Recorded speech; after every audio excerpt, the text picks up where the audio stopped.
यासर शाह कौम के दुश्मन है। यासर शाह ने मुसलमानों के लिए कुछ नहीं किया। बहराइच जल रहा था, यासर शाह लखनऊ में सोए थे। पूरे प्रदेश में अगर एमआईएम के प्रदेश अध्यक्ष से ज़्यादा किसी पार्टी का, सपा, बसपा, कांग्रेस या ये जो पार्टियों का नाम आपने बताया, अगर कोई प्रदेश अध्यक्ष चलता हो तो उस प्रदेश अध्यक्ष का नाम बता दो। इसमें पुरानी दावत है। बहराइच में यासर शाह मुझे गालियां दे रहे हैं। यासर शाह से क्या दुश्मनी है आपकी? आखिर आप दोनों एक दूसरे के लिए इतना तल्ख लहजा इस्तेमाल करते हैं। मेरी कोई दुश्मनी नहीं है यासर शाह से। मैं मुस्लिम पार्टियों की बात कर रहा हूँ। अगर मुझसे बड़ा संगठन किसी का हो तो उसका नाम बता दीजिए आप, बता दीजिए आप। फिर मैं कह रहा हूँ कि मेरे लीडर से काबिल अगर कोई लीडर इनमें से है तो उसका नाम बता दीजिए आप। अब लोग हमेशा मुझे टारगेट करते हैं, भाई मैं बीड़ी बनाता हूँ। अरे मैं बीड़ी बनाता हूँ, डाकू नहीं हूँ ना, चोरी तो नहीं करता हूँ ना, मैं तिजारत करता हूँ। बिहार चुनाव में भी आपने कह दिया जहाँ जहाँ ये लोग प्रचार करने गए थे समाजवादी पार्टी के लोग, उन सीटों पे हम इंशाल्लाह सबक सिखाएंगे 2027 में, इस तरह की बात है। अगर मेरा पैसा हराम का पैसा है तो मेरा मदरसों में भी पैसा देता हूँ। मदरसा वाले क्यों लेके जाते हैं?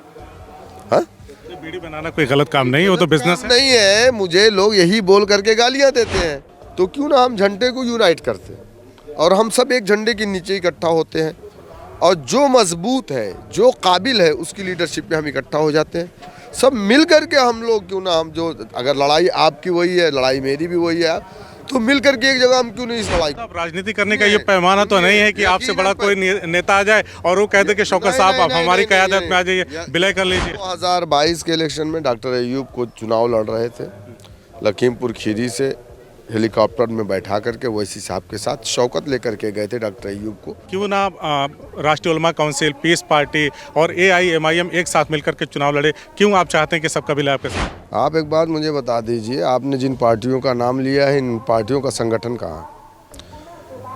उत्तर प्रदेश में 2012 में 4 विधायक जीते थे पीस पार्टी के। देखिए, जीते थे। वहाँ पे जब इलेक्शन हो रहा था तो ऐसा लग रहा था कि कांग्रेस बीजेपी के सामने चुनाव नहीं लड़ रही है, एमआईएम के सामने लड़ रही। सब जा करके सिर्फ गाली किसको दे रहे थे? सीमांचल में ओवैसी साहब को। बीजेपी से दुश्मनी ही नहीं थी, बीजेपी से चुनाव लड़ ही नहीं रहे थे, वो एमआईएम से लड़ रहे थे 5 सीटों पे आकर के।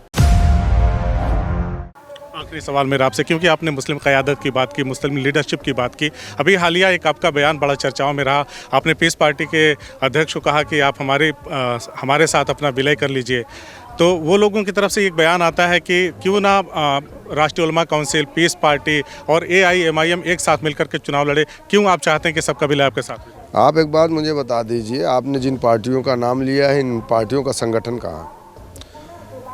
उत्तर प्रदेश में 2012 में 4 विधायक जीते थे पीस पार्टी के। देखिए, जीते थे तो मुस्लिम मजलिस के भी विधायक जीते थे 77 में, और वो भी 8 जीते थे। तो कहाँ है मुस्लिम मजलिस? तो आप ये बात क्यों कर रहे हैं? देखिए, मैं आपको बताऊं, ज़मीन पर काम कौन कर रहा है आप मुझे बताइए। आप तो आजमगढ़ के रहने वाले हैं ना। पूरे प्रदेश में अगर एमआईएम के प्रदेश अध्यक्ष से ज़्यादा किसी पार्टी का, सपा, बसपा, कांग्रेस या ये जो पार्टियों का नाम आपने बताया, अगर कोई प्रदेश अध्यक्ष चलता हो तो उस प्रदेश अध्यक्ष का नाम बता दो।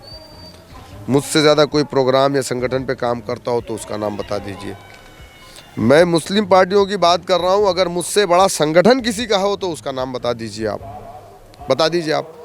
फिर मैं कह रहा हूँ कि मेरे लीडर से काबिल अगर कोई लीडर इनमें से है तो उसका नाम बता दीजिए आप।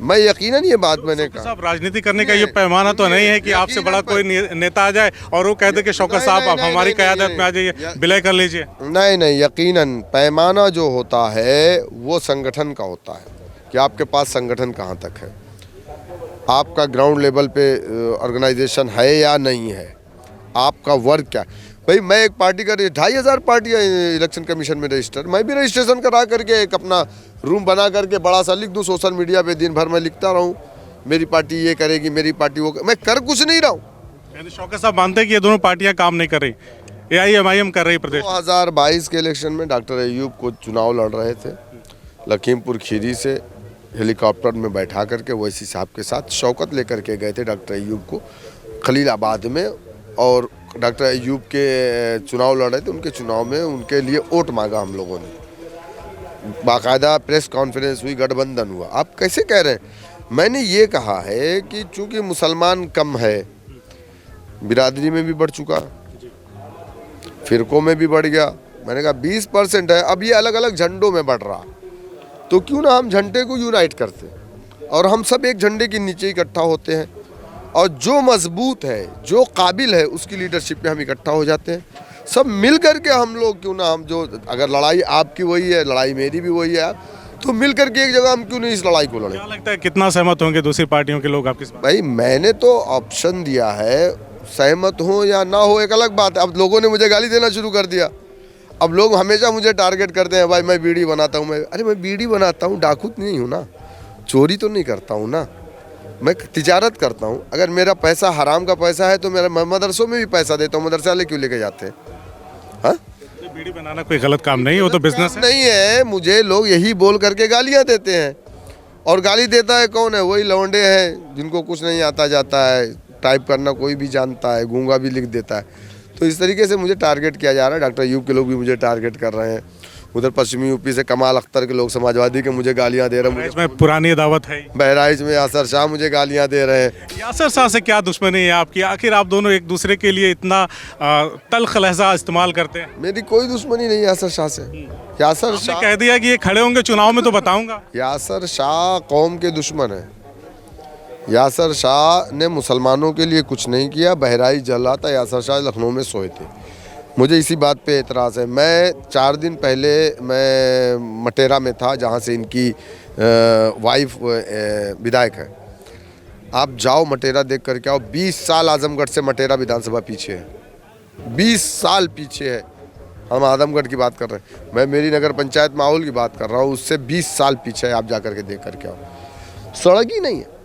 क्यों? क्योंकि 50% मुसलमान आबादी है। मुस्लिम गांव में जाने की रोड ही नहीं है। पूरे मटेरा विधानसभा में एक डिग्री कॉलेज नहीं है गवर्नमेंट का। अब आप बताओ मुझे, तो मैं इनको क्या कहूँगा? इनसे मैं दोस्ती करूँगा? इनको मैं अच्छा कहूँगा? नहीं हो सकता ना। आपने मुसलमानों का वोट लेकर के मुसलमानों को धोखा दिया है, गलत किया है। और जब हम उस वही आवाज़ उठाते हैं तो आप कहते हो तुम चुप रहो, तुम बीजेपी की बी टीम हो। हम बीजेपी की बी टीम दिखते हैं? आप बताओ। तो इस तरीके के इल्ज़ाम मुसलमानों पर क्यों लगाए जाते हैं? बिहार चुनाव में भी आपने कह दिया, जहाँ जहाँ ये लोग प्रचार करने गए थे समाजवादी पार्टी के लोग, उन सीटों पे हम इंशाल्लाह सबक सिखाएंगे 2027 में, इस तरह की बात आपने कही। देखिए, जो मुसलमान समाजवादी और बीएसपी में है या कांग्रेस में है, इन्हीं के ज़रिए से हमें गाली दिलवाई जा रही है। जैसे काशीराम को गाली दलितों ने दिया, काशीराम को पर इल्ज़ाम जो लगाया था, तो कांग्रेसी जो दलित थे उन्होंने काशीराम पर इल्ज़ाम लगाया था कि काशीराम जनसंघ से पैसा लेकर के आया है, कांग्रेस को नुकसान। तो हमको जो गाली दिलवाई जा रही है ना, वो समाजवादी के मुसलमानों से दिलवाई जा रही, कांग्रेस के मुसलमानों से दिलवाई जा रही। वहाँ पे जब इलेक्शन हो रहा था तो ऐसा लग रहा था कि कांग्रेस बीजेपी के सामने चुनाव नहीं लड़ रही है, एमआईएम के सामने लड़ रही। सब जा करके सिर्फ गाली किसको दे रहे थे? सीमांचल में वैसी साहब को। बीजेपी से दुश्मनी ही नहीं थी, बीजेपी से चुनाव लड़ ही नहीं रहे थे, वो एमआईएम से लड़ रहे थे 5 सीटों पे आकर के। तो हम क्या कहेंगे बताओ आप? ये हमको क्यों ख़त्म करना चाहते हैं? वजह क्या बताओ? 2.5% वालों से आप गठबंधन करोगे और 18% वालों से क्यों नहीं करोगे आप? मुस्लिम लीडरशिप ना हम अछूत हैं, सियासत में हम अछूत है। हमारा वोट सिर्फ ऑफर आ गया अखिलेश यादव की तरफ से, देखेंगे, बात करेंगे उस टाइम इंशाल्लाह। चलिए, हमने बातचीत किया शौकत अली से, जो प्रदेश अध्यक्ष हैं AIMIM के उत्तर प्रदेश में। इनसे हमने बहुत सारे मुद्दों पे बातचीत की। आपका क्या नज़रिया है, क्या सोचना है, हमें कमेंट करके ज़रूर बताइए और ज़्यादा से ज़्यादा इस वीडियो को शेयर करिए। धन्यवाद।